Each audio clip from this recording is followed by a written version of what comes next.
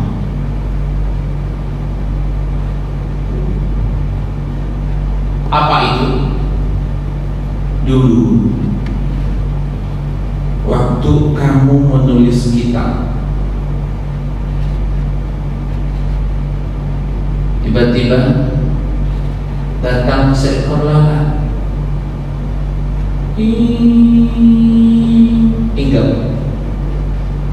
Nah, penanya zaman dulu kan tintanya tinta celup, tidak ada pena pilot macam kita sekarang. Bapak Ibu tahu pena hello ada celup. Jadi saat itu lalat tiba, hinggap dia, diminumnya tinta tadi. Imam Hasan al-Basri dia biarkan, tidak dipukulnya, tidak diusirnya, dikasih ketenangan sampai kenyang itu lalat terbang. Itulah ibadah kamu yang diterima oleh Allah.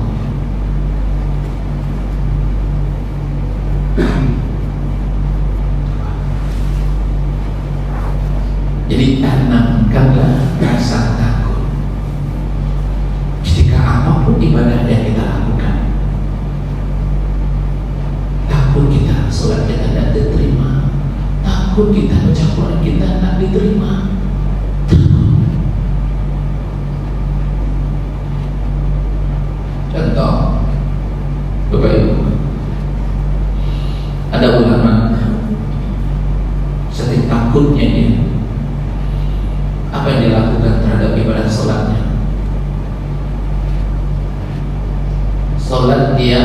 40 tahun yang telah dia kerjakan dikodok ulangnya. Ya kan? Diulanginya lagi sholatnya 40 tahun yang lalu itu. Kenapa? Karena dia takut, Pak. Sholat dia itu tidak diterima oleh Allah. Kita ini kan ada nih Bapak Ibu, ini mohon maaf, ketika kita sholat itu kan banyak sifat-sifat yang jahat yang menumpang pada ibadah kita itu. Varian numpang deh. Fawailul lil musallin alladzina hum an salatihim alladzina hum, nah ini yang berbahaya. Alladzina hum yura'un. Kalau dah menumpang sifat riya itu dalam ibadah, habis semuanya, habis. Dan ada cerita apa? Kalau dah menunggangi, kalau dah ditunggangi oleh riya, apapun bentuk sholat kita habis semua. Contoh puasa nih puasa ini sensitif nih Pak.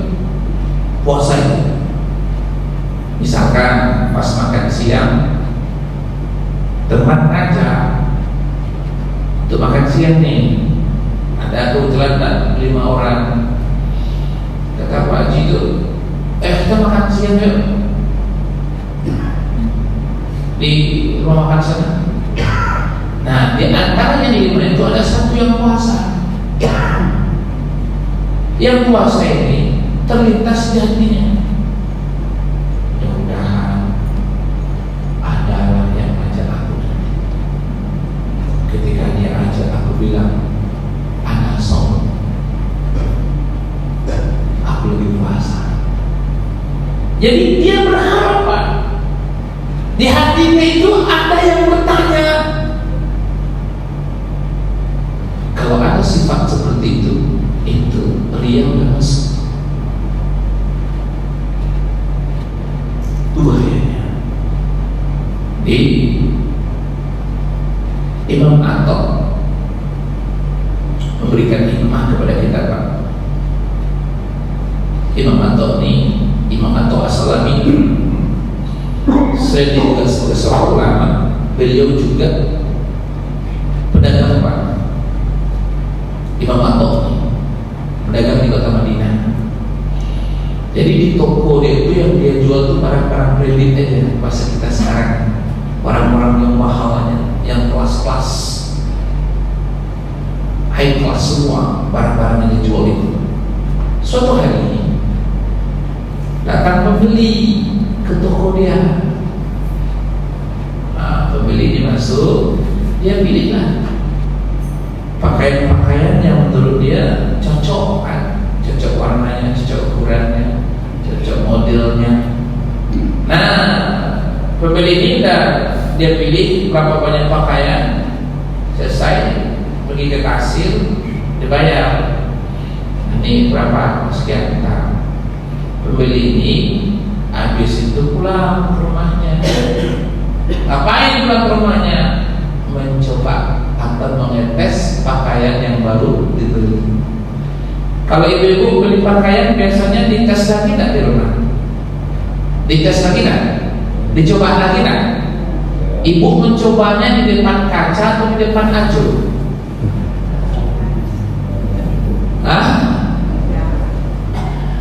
Jadi pembeli ini setelah satu persatu dia coba, ternyata ada satu helai pakaian yang terlihat oleh dia ada koyak dikit. Melihat koyak sedikit itu, maka balik lagi dia ke pasar kota Madinah itu. Masuk dia lagi ke toko Imam Atta. Syekh, aku balikkan baju ini ya, karena ada koyak dikit. Tiba-tiba Imam Atta langsung menangis sejadi-jadinya. Menangis dia. Banyak air matanya keluar, basah jenggot, basah jubahnya Bapak Ibu. Bingung ini pembeli. Ngapa pula menangis? Ditanya oleh Syekh, kenapa engkau menangis? Apakah engkau menangis karena aku tak berani membeli ini? Karena kan hukum fikih kan ada hak khiyar, hak mengembalikan, hak tukar. Apakah saya menangis karena aku tak batal membeli baju ini? Apa jawaban cerdas Imam Anto? Saudaraku, sesungguhnya aku menangis bukan karena engkau tak mau membeli baju itu,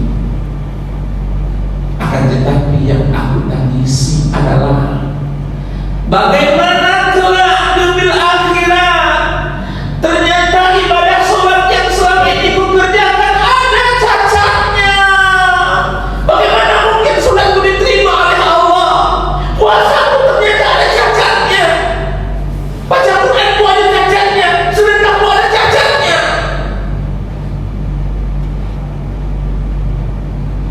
Sedangkan engkau saja manusia enggak mau menerima hanya asbab sedikit yang goyah, apalagi dengan Allah Subhanahu wa ta'ala.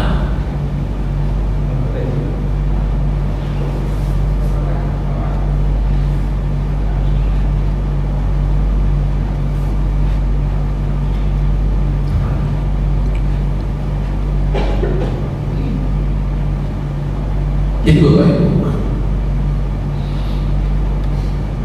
kalau kita hitung-hitung rata-rata ibadah kita cacat kan semuanya, cacat. Maka inilah Bapak Ibu, coba tampilkan latihan Bapak Ibu. Nanti zuhur latihan, ya harus dibawa hati itu Pak, ya harus dibawa. Rasa takut harus dibawa kemana-mana, khauf. Nah itu tanda kalau di hati kita ada rasa takut terhadap setiap ibadah yang kita lakukan, muncul rasa itu. Yakinlah sesungguhnya itulah ibadah yang diterima oleh Allah. Itu satu. Dua,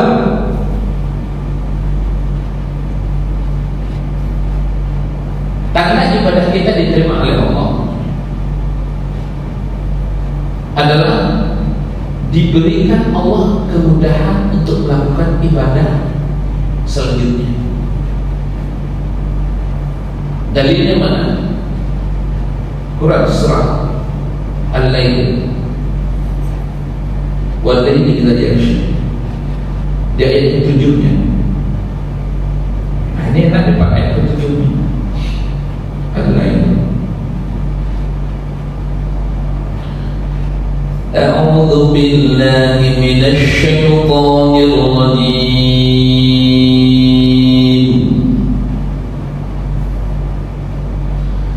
Fa amma man a'ta wattaqa wa saddaqa bil husna fasanuyassiruhu lil yusra.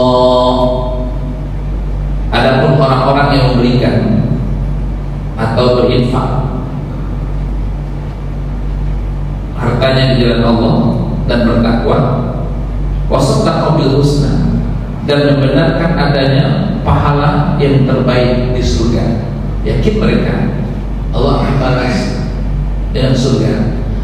Nah, di ayat 7-nya Allah bilang begini, fasanuyassiruhu lil yusra,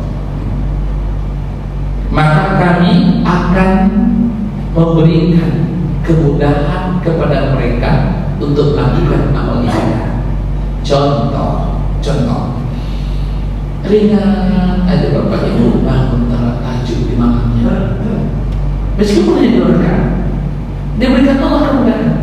Ringan aja dia bangun jam 4, ringan aja besok lagi bangun dia jam setengah 4, diberikan Allah kemudahan. Itu tanda tahajud kita diterima Tuhan. Ringan aja ibu tuh baca Quran, alhamdulillah hari ini dia baca misalkan selembar, besok dia baca selembar, besok dia baca lagi, dimudahkan Allah. Itu tanda ibadah dia diterima oleh Allah. Contoh ringan aja dia ke masjid, misalkan falyastajibu li, belum azan lagi berkumandang, ringan aja dia. Dapat dia ibaratnya selesai itu mencintai ringan aja dia Pak. Asar misalkan bisa dia hadir 5 menit sebelum azan berkumandang, ringan aja. Maghrib misalkan, isya misalkan, subuh, ringan, diberikan Allah jalan yang mudah dia untuk melakukan amal soleh. Itu tanda ibadahnya diterima Allah. Itu tandanya. Ringan aja Bapak Ibu, sedekah. Misalkan, ini contoh, ada jamaah kita di sini yang pulang haji. Ada? Ada. Ini contoh nih. Kita sedikit buka. Apa tanda ibadah haji orang itu makbulah, diterima Allah? Tandanya gampang.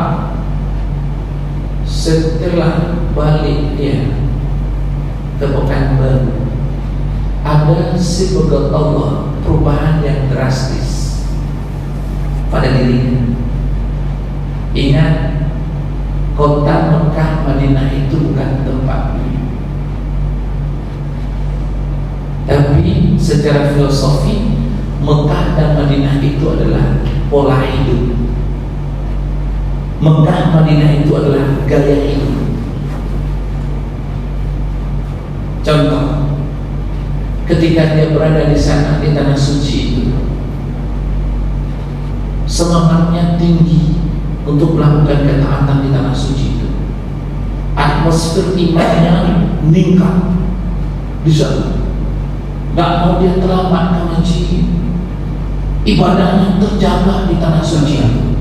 Nah, tiba pulang ke Pekanbaru, pola itu kembali dihidupkan.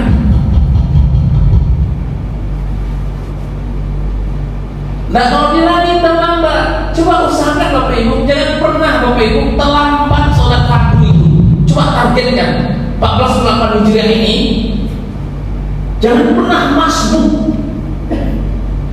Usahakan semaksimal mungkin falyastajibuli, cepat merespon panggilan Allah.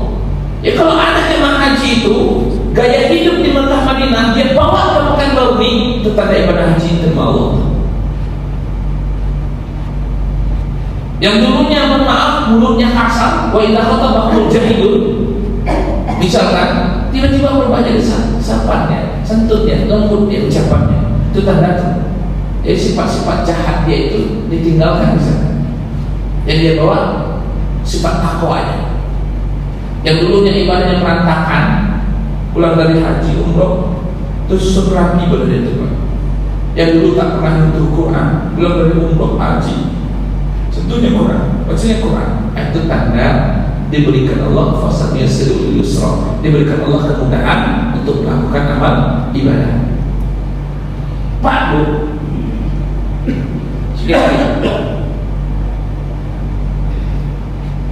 kan kita sholat, ada apa naiknya tadi?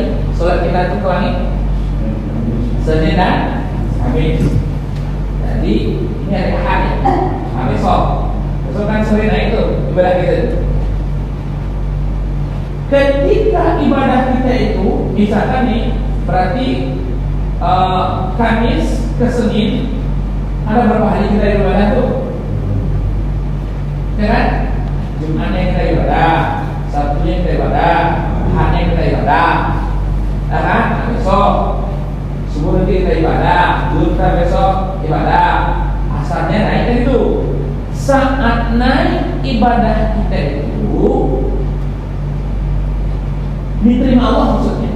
Di antara amalan-amalan kita itu ada yang diterima oleh Allah, maka ibadah yang diterima oleh Allah itu disimpan oleh Allah. Disimpan ya. Lalu diapakan Allah ibadah yang disimpan itu? Misalkan sholat kita nih diterima lah ibaratnya, atau campuran kita diterima, itu disimpan Allah pahalanya. Disimpan, Allah jadikan apa itu? Allah jadikan ibadah kita itu menjadi kekuatan iman. Maka Allah transfer lagi Pak, ditransfer lagi Pak. Alhamdulillah kalau ilham misalkan, kan besok nih sore Senin kemarin, besok misalkan kemarin terima oleh Allah, tiba-tiba maghribnya sebelum 5 menit 10 menit langsung datang, ada takbir. Sebelum Ramadan ada takbir. Itu kata orang itu. Allah transfer lagi, Allah kuatkan lagi imannya. Wal 'asri innal insana lafi illa alladzi amanu wa amilus. Nah, disandingkan Allah iman dengan amal soleh, diimpus Allah lagi Pak. Kuat imannya terus. Itu hebat. Kalau ibadah kita diterima oleh Allah, disimpan terus ditransfer kekuatan iman, diganti oleh Allah. Diterima kasih modal, diterima kasih modal lagi. Itu hebatnya Allah kalau menerima ibadah. Baik, ada pertanyaan Bapak Ibu?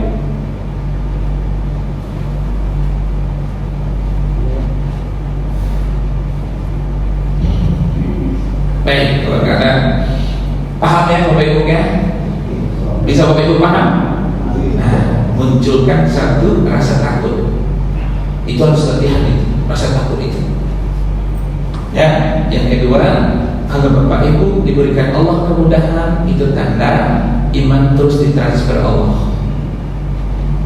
Dan ingat Bapak Ibu, kalau udah Allah naikkan iman, contoh pengilham, maghrib udah datang dia, 10 menit soal berkumandang, nanti Isya jangan turunkan Bang. Kalau abang datang pas imam sedang baca Al-Fatihah rakaat pertama, itu abang turunkan sendiri itu. Allah udah kasih kesempatan nih.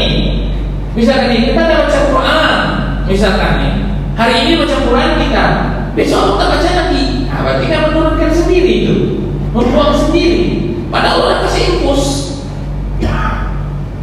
Allah udah support. Nah, itu sifatnya. Dan diturunkan lagi.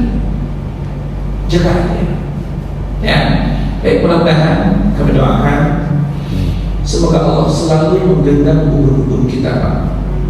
Apa tanda seorang hamba itu digenggam oleh ubun-ubunnya adalah hamba tersebut ringan menjalankan perintah-perintah Allah. Mudah-mudahan hal ini kita dapatkan sampai akhir hayat kita. Amin. Ya Allah. Dan sebaliknya, tanda seorang hamba tidak digenggam oleh Allah hukumnya adalah hamba tersebut berat menjalankan perintah-perintah Allah. Hidup itu takutnya. Ya, demikian. Mudah-mudahan ada manfaatnya. Sedikit kami menyampaikan kembali, mohon maaf. Kami ada bergabung dengan Travel Safa Marwah.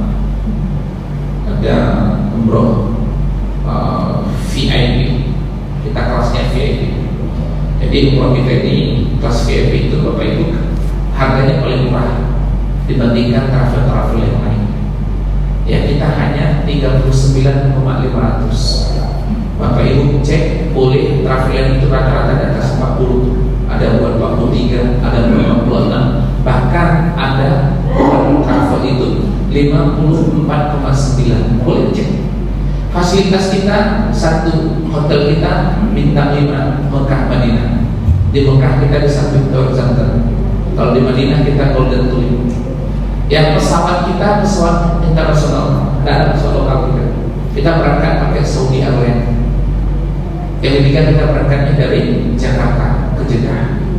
Hari tetap 12 Yang mudah-mudahan doa kami semoga Allah memberikan dan melapangkan rezeki kita segala mudah ke tanah suci. Amin. Ya Allah. Terima kasih.